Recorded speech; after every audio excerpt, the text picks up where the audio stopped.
Hola, buenas noches. Tiago Gustavo Leguizamón para Tiempo Deportivo. El punto que se llevan de aquí de Florencio Varela, ¿es importante para su equipo? Sim, importante acho que imaginávamos o que seria o jogo aqui, a dificuldade que é a Sul-Americana, a dificuldade que é o futebol argentino, o futebol comprometido taticamente, muita força, muitos duelos. Era um jogo assim como é a liga nossa da primeira divisão, de poucas oportunidades, poucas chances criadas. Eu acho que foi assim para os dois lados, algumas poucas chances de defesa, outras poucas do Vitória. No final, acho que o empate foi de bom tamanho, foi justo. A gente sabe que jogar aqui é muito difícil, então do lado do Vitória a gente valoriza muito o ponto conquistado. Boa noite, professor Eduardo Machado, da TV Vitória. Depois dessa estreia fora de casa com a equipe do Defensa, queria saber para você qual foi o maior desafio, tecnicamente falando, em enfrentar a equipe argentina. Bom, como eu disse anteriormente, jogar aqui a gente sabe da dificuldade, né? Um campo que te permite jogo, mas um campo bem ajustado, uma equipe muito competitiva, assim como é o futebol argentino, de muito compromisso tático, jogo de força, de duelos.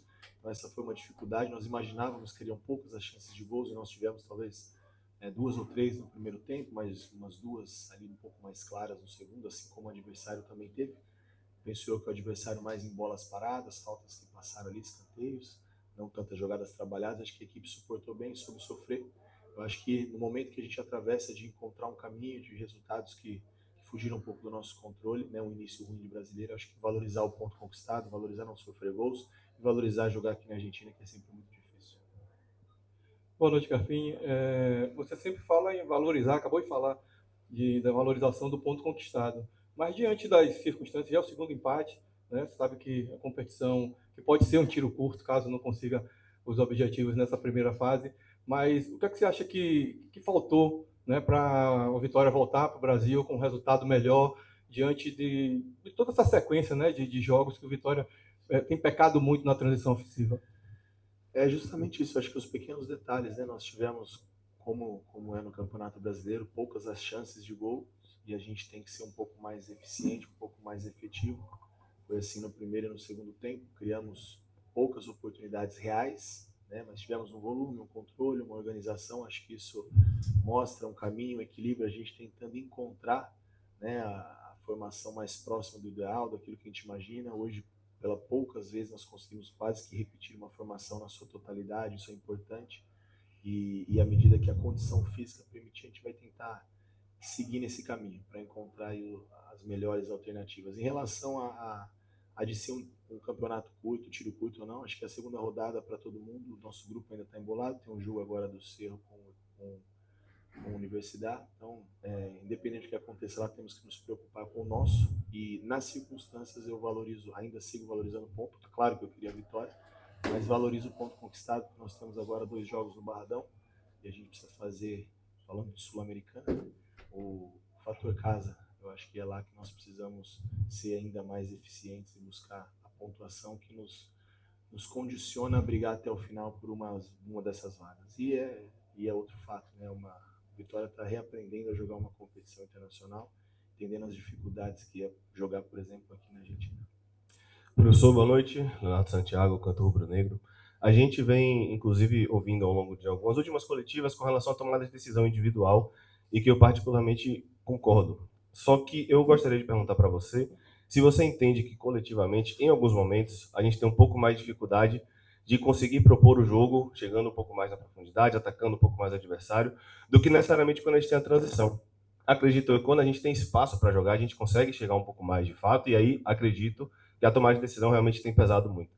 Mas coletivamente, quando a gente tem a bola, que a gente tenta empurrar o adversário um pouco mais para trás, eu queria saber se você entende que coletivamente a gente tem um pouco mais de dificuldade e o que fazer para ajustar isso. Eu acho que talvez a resposta esteja na sua pergunta. Quando você cria chances reais numa transição, você tem mais campo. Quando você monta uma segunda fase e joga no campo do adversário, o campo diminui. Você tem praticamente os 20 atletas jogando em 40 metros de campo. Então, daí você precisa não só da organização coletiva, das jogadas combinadas, triangulações, mas precisa de algo que hoje é o que ganha jogo. O talento, o drible, o improviso, a capacidade de tirar um marcador da frente, de quebrar uma linha, que é o que se faz no futebol de hoje. É o volume, a troca de lado, a troca de corredor, até chegar o momento de você pegar o lado contrário e ter o confronto, e ter o duelo, e ter o 1 para 1. Eu acho que isso a gente precisa evoluir nesse confronto 1 para 1. Você vê as equipes que têm tido volume, têm ganhado jogos tem sido dessa maneira, sempre em duelos ganhos, seja uma falta, um escanteio ou uma jogada de gol. E eu acho que é um desses pontos em que a gente precisa ajustar e evoluir. Isso está muito também dentro do atleta, né? O improviso, a tomada de decisão, eu acho que isso é dele e eles têm a liberdade para fazer dentro da proposta de jogo. Emílio Pinto, da Itapuã FM. Carpini, o Vitória fez uma partida segura, organizada e tinha condições até de vencer. Para você, o time pecou nas finalizações? Sim, pecou nas finalizações. Acho que são esses detalhes que eu tenho falado bastante que tem nos custado aí talvez alguns resultados melhores. Mas é o caminho, é o processo, é uma evolução. Nós precisamos seguir tendo paciência, convicção no que está sendo feito. Entrevista coletiva encerrada com o professor Carpini. Mais uma.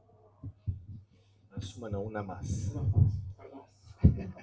Hola, Estoy brincando, ni sé si. hola Gustavo Segovia, para Radio Juventud, preguntarte qué buscaste con los cambios en el segundo tiempo, si consideras que podía ganar el partido. Sim, imaginei que eu esperava até no primeiro tempo, uma defesa pressionando um pouco mais alto, tentando tirar a nossa saída de construção, e eu vi um time respeitando um pouco, esperando um pouco mais a iniciativa dos zagueiros do Vitória para poder ter alguns gatilhos ali de pressão. E no segundo tempo eu acreditei que a gente pudesse um pouco mais de leveza, e com o Gustavo, com o Fabrício, com o Carlinhos, a gente tem um pouco mais de profundidade, que é o que nós precisávamos, uma última linha de defesa muito alta, e eu acho que talvez esses detalhes de explorar um pouco mais essa profundidade nós poderíamos ter vencido a partida. Entrevista coletiva encerrada. Sua visão merece o melhor cuidado. Com as inovações no tratamento e cirurgia para glaucoma, o controle da doença está cada vez mais eficiente e menos invasivo. No Núcleo de Glaucoma da Bahia, estamos sempre à frente, trazendo as melhores opções para garantir sua saúde ocular. Agende sua consulta agora mesmo e conheça as soluções mais avançadas para o glaucoma.